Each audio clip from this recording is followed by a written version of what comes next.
Nós damos continuidade agora à nossa série de entrevistas com os candidatos à Prefeitura de Campo Grande. O nosso entrevistado de hoje é o candidato pelo PPS, Partido Popular Socialista, Ataíde Neri. Lembrando que o tempo da entrevista é de 7 minutos, que começam a ser contados a partir do final da primeira pergunta. A gente conta com o apoio da nossa intérprete de Libras, Karen Martins, que vai fazer o trabalho de tradução para quem está em casa.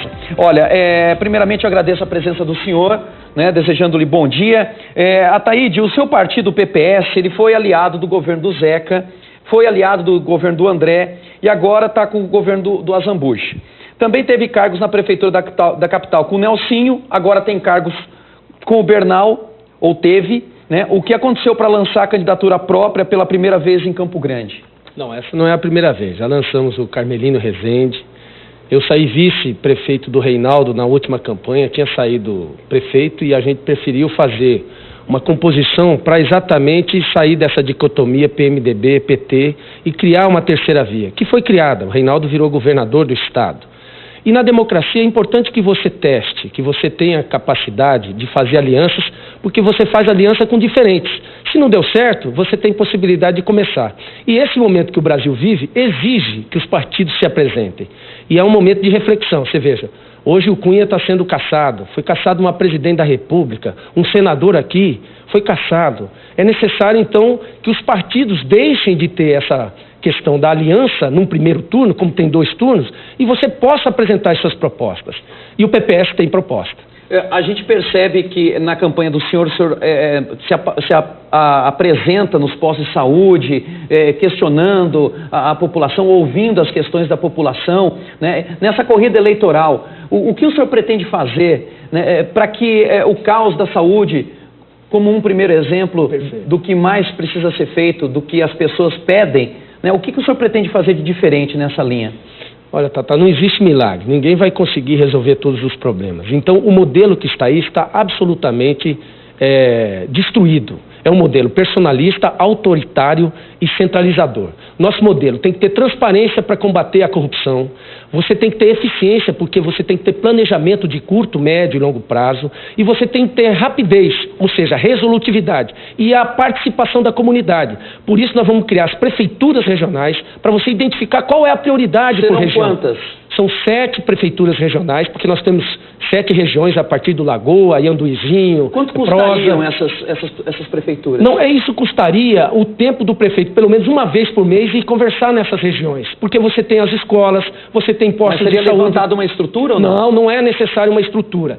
Mas é necessário que haja a participação da comunidade, porque nós estamos na crise da representação. As pessoas estão desencantadas com a política. A política acabou virando sinônimo de corrupção. E você tem que restabelecer que a população é quem faz a cidade, e não o governo. Então esse governo precisa construir um diálogo permanente com a população, com a sociedade civil organizada. O que essas subprefeituras fariam? Não seriam subprefeituras, a gente daria a ela prefeituras regionais dentro do que está estabelecido nas regiões de Campo Grande, com o centro, mais a Ianduizinho, que é um distrito a Ianduí, e Rochedo.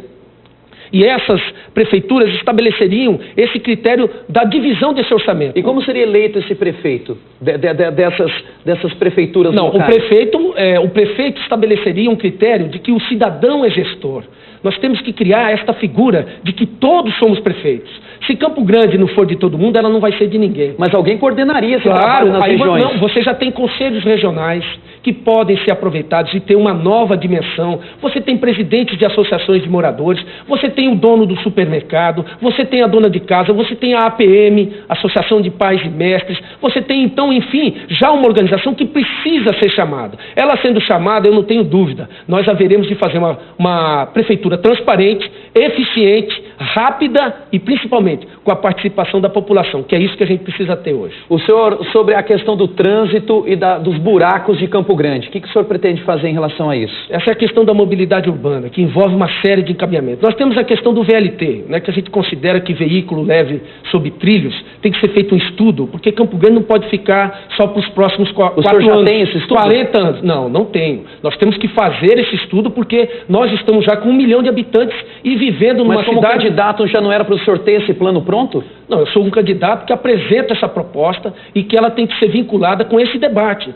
Você não pode apresentar algo que você não faça um diálogo com todos os segmentos, faça um estudo. Inclusive nós temos uma via de trilho que é o nosso nascimento e que pode a partir daí ser aproveitado e não arrancado. Então esse processo, Tata, é de recuperação do diálogo, então, que acabou só para eu entender, a gente reaproveitaria os trilhos que hoje estão na cidade? Já, porque a cidade já tem essa dimensão, porque o VLT seria a questão do veículo de massa, né, de transporte de massa. Hoje você tem transporte coletivo urbano. Mas nas principais regiões onde existem esses gargalos de muito fluxo, não passa trilho de trem. Mas aí você construiria, você estabelecia essa ligação, mas você pode trazer da Moreninha até aqui no centro, você faz essa ligação trazendo esse processo exatamente da mobilidade. E fazendo um estudo, porque você não pode aqui criar algo que você não sabe, estabelecendo quais são esses gargalos. O senhor colocaria trilho da Moreninha ao centro da cidade, é isso? Já tem, esse trilho já tem. Você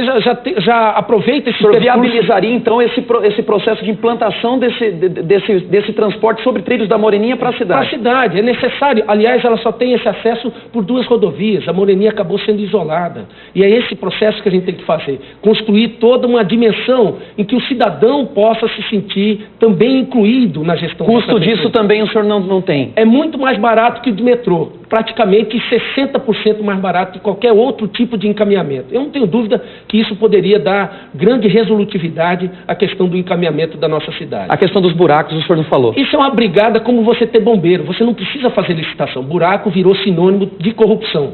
Tapa buraco, vem a chuva e faz. Ora, se você tiver uma brigada de manutenção, não só para os buracos, mas com servidores ali preparados, aproveitando inclusive quem está em regime especial, pegando presos em semiaberto, você pode aproveitar e não gastar dinheiro com isso. Ainda você dá remissão da pena. Então nós temos que aproveitar, otimizar, e aí sim, para o recapeamento, e isso fazer licitação, mas não para tapa buraco. O senhor tem menos de 1 minuto para as suas considerações finais. Eu quero aproveitar aqui para finalizar perguntando para o senhor se agora com essas últimas pesquisas, onde a gente percebe que realmente um segundo turno não se mostra tão viável para o senhor e para a sua legenda, o senhor pretende apoiar algum candidato? Já tem alguma conversa em relação a isso? Não, eu quero que eles me apoiem. Eu vindo no seu programa aqui, sem dúvida que eu vou elevar muito o meu índice. E é com isso que eu estou contando. Nós temos aí 15, 20 dias aí. A luta não está entregue. Não está entregue. Ainda mais no Brasil. Eu acho que o desencanto é grande. 75% ainda estão aí indecisos e podem vir ajudar nesse processo. Não vote nulo, não vote em branco, vote Seu número numa ideia. E partido? Meu número é o número 23 e eu conto com você. Muito obrigado. A gente recebeu aí o candidato do PPS, Ataíde Neri. Muito obrigado, sucesso, boa caminhada aí para o senhor. Né? Amanhã a gente vai entrevistar o candidato pelo PSC, o Coronel Davi. A gente vai conversar com o Coronel Davi amanhã, dando sequência a essa rodada de entrevistas aqui no Povo na TV. Pessoal, eu fiquei sabendo do negócio